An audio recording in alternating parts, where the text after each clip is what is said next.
ዛሬ በአፍሪካ ቀንድና በአሜሪካ መካከል አዲስ የዲፕሎማሲ እሳት ነዷል።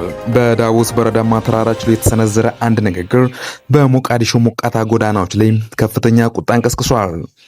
የአሜሪካው ፕሬዝዳንት ዶናልድ ትራምፕ የሶማሊያ ሀገር አይደለችም፣ ዜጎቿም ደካማ አእምሮ አላቸው ሲሉ በይፋ መሰደባቸውን ተከትሎ ዓለም አቀፍ ተቃውሞ እየበረታባቸው ነው። ዛሬ ንግግር በሶማሊያ ዘንድ የፈጠረው ስሜት የፖለቲካ ተንታኞች የሚሉትና በዲያስፖራ ላይ ያለውን ተጽዕኖ በዝርዝር እንመለከታለን። ክቡራትና ክቡራን ቻናል ተከታታዮች ቻናሉን ሰብስክራይብና ላይክ ማድረጋችሁ እንዳዘነጉ።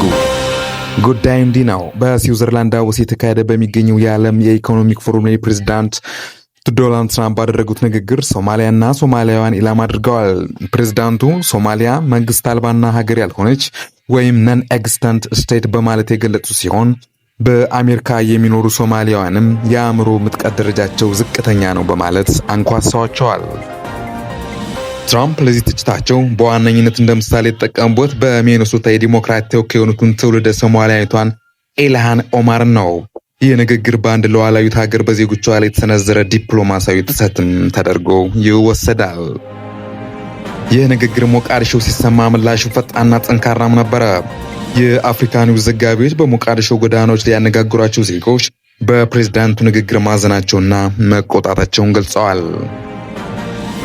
አፍሪካ ኒውስ ካነጋገራቸው የሶማሌ ዜጎች መካከል አድናን አህመድ የተባሉ ግለሰብ ትራምፕ ለዓለም አቀፍ ሕጎችና ለዲፕሎማሲ ግድ የማይሰጥ ዓለም አቀፋዊ ማፊያ ይመስላሉ። እኛ የተሳካልን ህዝቦች ነን። በፈጣሪ እርዳታ ሀገራችን እንደምትሳድግ እናምናለን እንጂ ለቃላቱ ግድ አይሰጠንም ብለዋል። በሌላ በኩል ሀያት ማመር የተባለች ግለሰብ ትራምፕ ጥሩ ሰው አይደሉም፣ ለሱ አገር እድገት እኮ ሶማሊያን ትልቅ አስተዋጽኦ አበርክተዋል፣ የእሱ ክብር ነክ ንግግር የራሱን አገር ክብር ይጎዳል፣ ስለዚህ እኛም ከዚህም በኋላ እሱን አናከብርም ብላለች።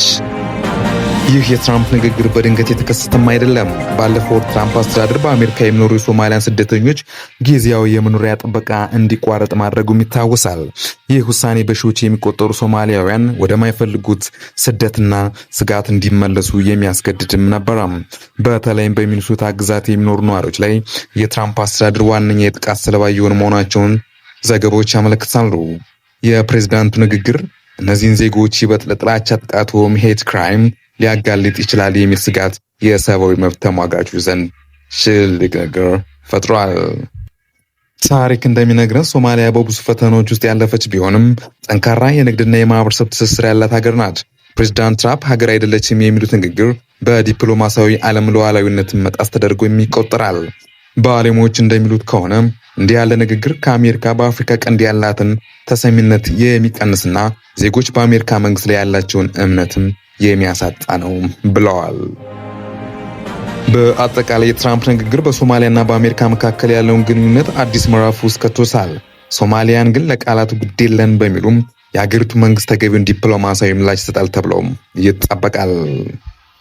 በሌላ ዜና የዓለም ፖለቲካ በአንድ ጀንበር ተቀይሯል። ፕሬዝዳንት ዶናልድ ትራምፕ በዳቮስ ከፕሬዝዳንት ዘለንስኪ ጋር ካደረጉት አስደንጋጭ ስብሰባ በኋላ በቭላዲሚር ፑቲን የማያወላውል ትዕዛዝ አስተላልፈዋል።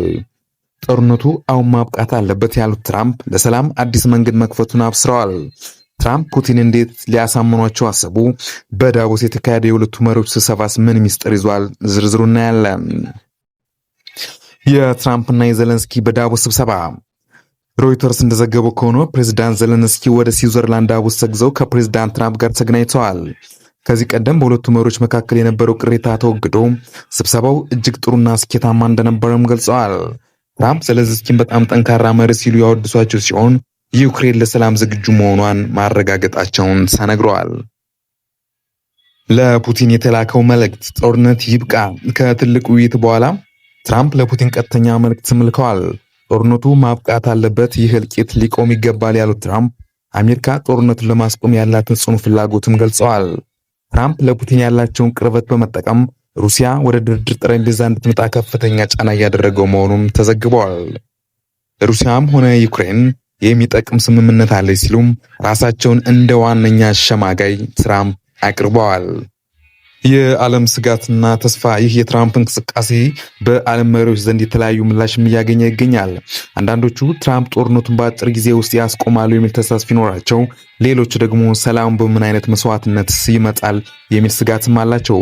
ሆኖም ግን በትራምፕና በዘለንስኪ መካከል የተፈጠረው መቀራረብ ለዓለም ሰላም ትልቅ ተስፋም እፎይታም ሆኖ መጥቷል።